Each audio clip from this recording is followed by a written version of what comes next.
జగిత్యాల జిల్లా బీర్పూర్ మండల కేంద్రంలో తుంగూరు గ్రామం బీఆర్ఎస్ నాయకులు ఉమ్మడి సారంగపూర్ మండలం మాజీ జెడ్పీటీసీ ముక్కు శంకర్ మరియు తదితర నాయకులు కాంగ్రెస్ పార్టీలో చేరారు. వారికి కండువా కప్పి పార్టీలోకి ఆహ్వానించారు ఎమ్మెల్సీ జీవన్ రెడ్డి. ఈ కార్యక్రమంలో Beerpur MPP Masarthi Ramesh, vice MPP Laxman Rao, Congress మండల అధ్యక్షుడు సుభాష్, తుంగూరు గ్రామ సర్పంచ్ గుడిచి శ్రీమతి, జితేందర్ యాదవ్, కాంగ్రెస్ నాయకులు తిరుపతి, మల్లారెడ్డి, చిక్కుళ్ల చంద్రయ్య తదితర నాయకులు కాంగ్రెస్ పార్టీలో చేరారు.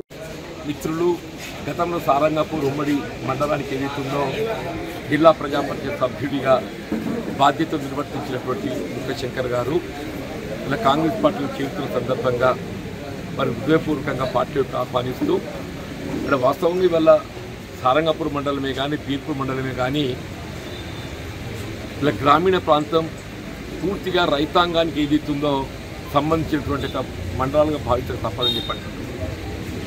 మళ్ళీ రెండు మండలాలు కూడా చెప్పంటున్నాయి. మళ్ళీ ఇక్కడ మన మండల కాంగ్రెస్ అధ్యక్షుడు సుభాష్ యాదవ్ గారే కానీ, వీళ్ళు మా మిత్రుడు మాజీ సర్పంచ్, అట్లాగే గతంలో మండల ప్రజాపరిషత్ అధ్యక్షుడు బాధ్యత నిర్వర్తించినటువంటి ఒక జితేందర్ యాదవ్ గారే కానీ, ప్రస్తుత ఎంపీటీసీ తిరుపతి మల్లయ్య కానీ, మండల ప్రజాపరిషత్ అధ్యక్షుడు మాసర్తి రమేషే కానీ, మిత్రుడు రమేష్ అందరూ కూడా చెప్పంటున్నాయి. అందరూ కూడా అంటే అందరూ కూడా గతంలో కాంగ్రెస్ పార్టీకి అనుబంధంగా పనిచేసిన వాళ్ళే అయినప్పటికీ కూడా కొంత భిన్నాభిప్రాయాలతో మధ్యలో విడిపోవడం జరిగింది, దూరం కావడం జరిగింది. ఏదేమైనా వీళ్ళ రాబోయేటువంటి ఒక ఎన్నికల పార్లమెంటరీ దృష్ట్యా అందరూ కూడా ఏదైతుందో వీళ్ళ మన ప్రాంతంకి వెళ్ళి మనకు అవకాశం వచ్చినట్టయితే మనకు బాగుంటుంది, భవిష్యత్తులో మన ప్రాంతం అభివృద్ధి కొరకు తోడ్పడేటువంటి ఒక అవకాశం లభిస్తున్న భావనతో అందరూ కూడా కాంగ్రెస్ పార్టీలో చేరి వీళ్ళ మద్దతు ప్రకటిస్తున్నందుకు అందరికీ ధన్యవాదాలు చెప్తున్నాను. నేను వాస్తవం మనం కూడా ఆలోచన చేయాలి. ఇలా గ్రామీణ ప్రాంతం అంటే అందరం రైతాంగమే. రైతాంగానికి ఏంటి వ్యవసాయం ప్రధాన మన వృత్తి, ఇత వృత్తి అని చెప్పంటే వ్యవసాయానికి సంబంధించినటువంటి యొక్క సౌకర్యాలు, సాగునీటి సౌకర్యమే కానీ, విద్యుత్ సౌకర్యమే కానీ, పండించే పంటలకు మద్దతు ధర కల్పించి చేయడానికి ఏదైతుందో గ్రామీణ ప్రాంతంలో ధాన్యం సేకరణ కేంద్రాలు ఏర్పాటు చేయడమే కానీ, ఇలా రుణగ్రస్తుడైనటువంటి ఒక రైతుకి ఏదైతుందో రుణమాఫీ చేసే విధంగా కార్యక్రమాన్ని అమలు చేసి తలపెట్టడం కానీ మేము చెప్పండి. ఇక్కడ రాజకీయంగా ప్రతి పార్టీ చెప్తుంది ఇక్కడ ఏ పార్టీ రైతాంగానికి అనుగుణంగా పనిచేస్తుంది, ఎవరు పనిచేస్తే మనం గమనించాలని చెప్పంటున్నాను. నాకైతే నేను స్వయంగా రైతు బిడ్డని, నేను కాపుదాన పొందని చెప్పంటున్నాను. ఇవాళ కూడా స్వయంగా నేను వ్యవసాయం చేస్తానని చెప్పంటున్నాను. రైతు యొక్క కష్ట సుఖము సమస్యలు తెలిసినటువంటి వాడిని చెప్పంటున్నాను. ఇలా మన బీర్పూర్ రోలవాగు నిర్మాణం లోపల ఏదైతే జాప్యం అయితే ఇప్పుడు దానిపై ఆధారపడ్డటువంటి మన బీర్పూరే కానీ, నర్సులపల్లె కానీ, తుంగూరే కానీ నీటి సౌకర్యం కల్పింపజేయడానికి ఏదైతుందో ఎప్పుడు రైతాంగానికి అండగా నిలబడి ప్రభుత్వంపై అధికారానికి ఒత్తిడి జరిగిందని చెప్పండి.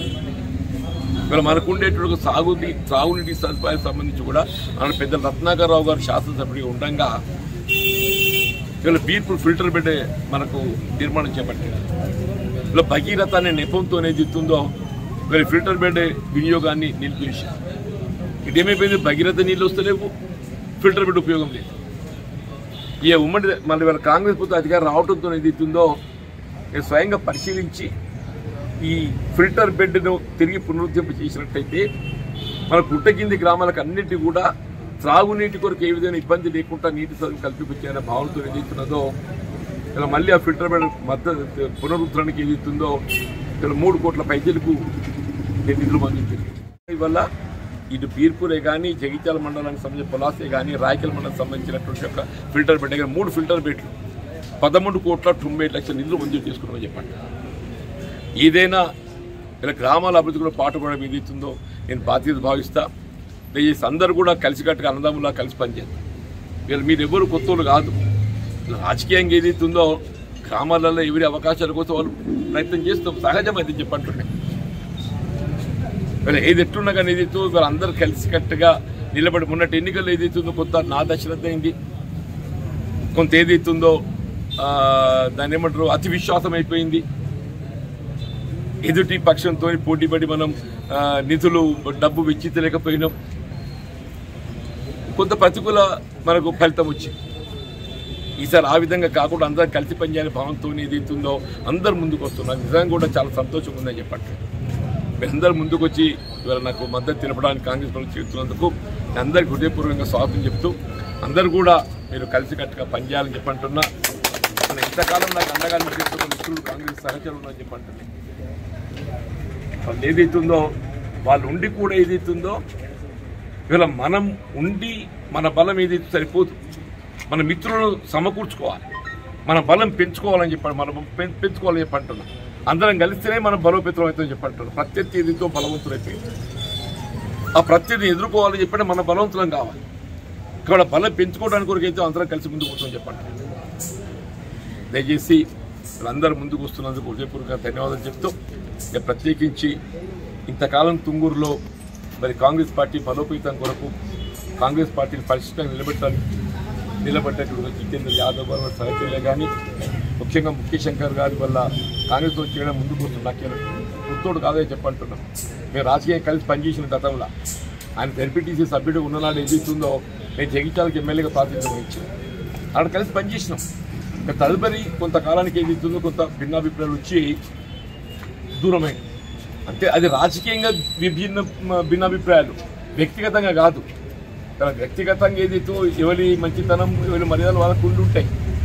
రాజకీయంగా కూడా కలిసి పనిచేయడం ముందుకు వచ్చినందుకు అందరికీ హృదయపూర్వక ధన్యవాదాలు చెప్తూ జరుగుతుంది.